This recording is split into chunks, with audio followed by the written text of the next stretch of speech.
История — это не только одна из самых интересных наук, но это еще и часть идеологии. Любое государство всегда проявляет интерес к своей истории, потому что тот, кто владеет прошлым, тот владеет и настоящим. Конечно, в любом народе всегда, в любом его состоянии, большой интерес к истории, но только государство и его интерес к идеологии придает истории того или иного народа масштаб и глубину разработки основных тем. Например, во времена СССР имел место трагичный эпизод с казахским историком Ермуханом Бекмахановым. В 1952 году его приговорили к длительному сроку в 25 лет за написанную им книгу про хана Кенесары. Главная претензия была связана с тем, что он назвал возглавляемое ханом Кенесары восстание национально-освободительным движением.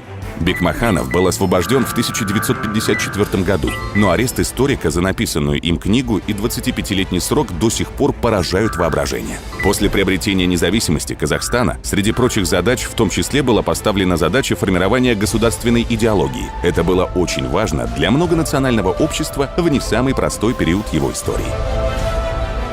На фоне решения сложнейших задач трансформации экономики страны и ее политической системы первый президент Нурсултан Назарбаев в том числе учитывал также и вопросы истории и идеологии.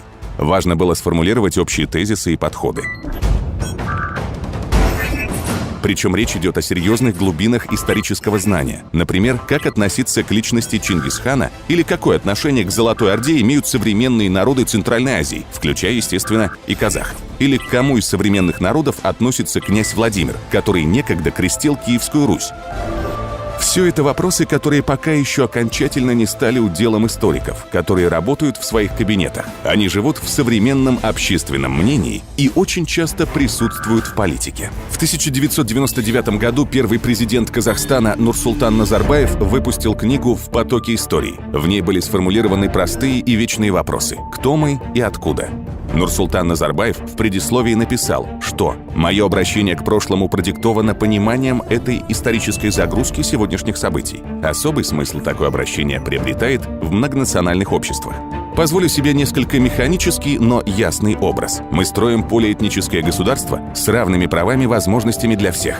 В этой роли президент страны, как гарант Конституции, несет ответственность перед всем народом Казахстана, перед всеми 130 национальностями и народностями. Но в то же время, будучи казахом, я должен помнить о 5 веках собственной казахской истории, если начинать с момента возникновения казахской государственности. Собственно, речь в данном случае идет о единстве в многообразии. В этом смысле история должна способствовать созиданию, и тем более в современном мире. Нурсултан Назарбаев отмечал здесь: не стоит действовать архаическими методами, иначе в поисках прошлого можно утерять будущее. Книга появилась в один из самых сложных моментов истории Казахстана.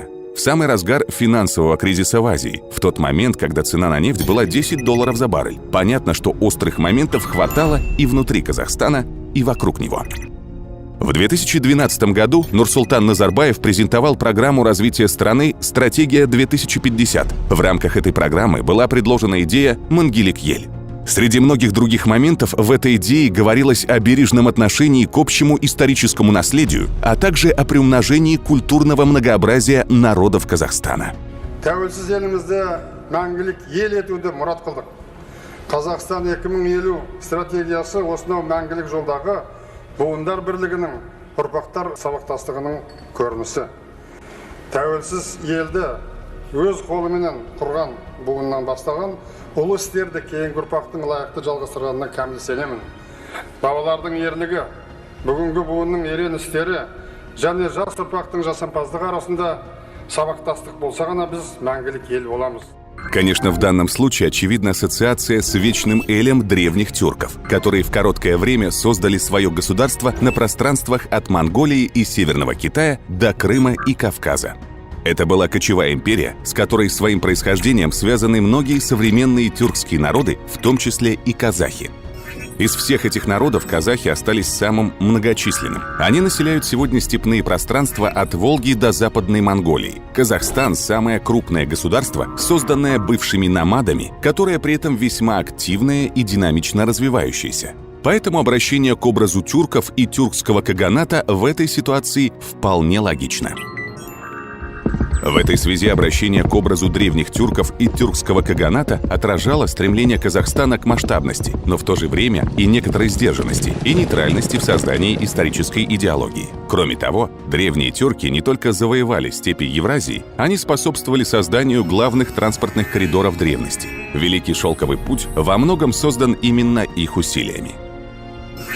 22 декабря 2014 года президент Нурсултан Назарбаев дал интервью казахстанским журналистам. Менің қатарластарым менен кейінгі келе жатқан буындар тек қана Октябрь революциясынан бері қарай тарихты біз оқыдық. Басқасы жоқ сияқты болды. Тек қана содан бергі бар қазақтың тарихы, ары қарай жоқ. Біздің жастар, біздің халық, қазақ халқы ар жағында кеше ғана түскен жоқ, 100 жылдан кейін 1000 жылдық тарихы бар екенін білу керек. Арғы ғұндар біздің бабаларымыз. Одан бері қарай келетін болсақ, ол түркі қағанаты, шығыс түркі қағанаты, батыс түркі қағанаты. Массагеттер менен селжуқтар, олардан мынау түркі ағайындар, түркмендер былай қарайды. Біздің жеріміз қай кезде де болғанда сол елдердің ортасы болған. Одан кейінгі Алтын Орда. Осының өзін санап келетін болсақ, 2000 жылға жететін тарихымыз бар.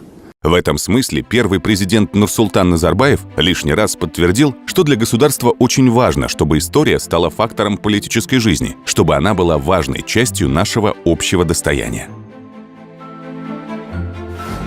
Собственно, поэтому и важна независимость, чтобы иметь возможность интерпретировать собственную историю без оглядки на кого бы то ни было. В современном мире история – это часть идентичности. Очень часто ее называют исторической политикой. Без всякого сомнения, казахская история в ее государственном понимании развернута в будущее. И в этом огромная роль Нурсултана Назарбаева.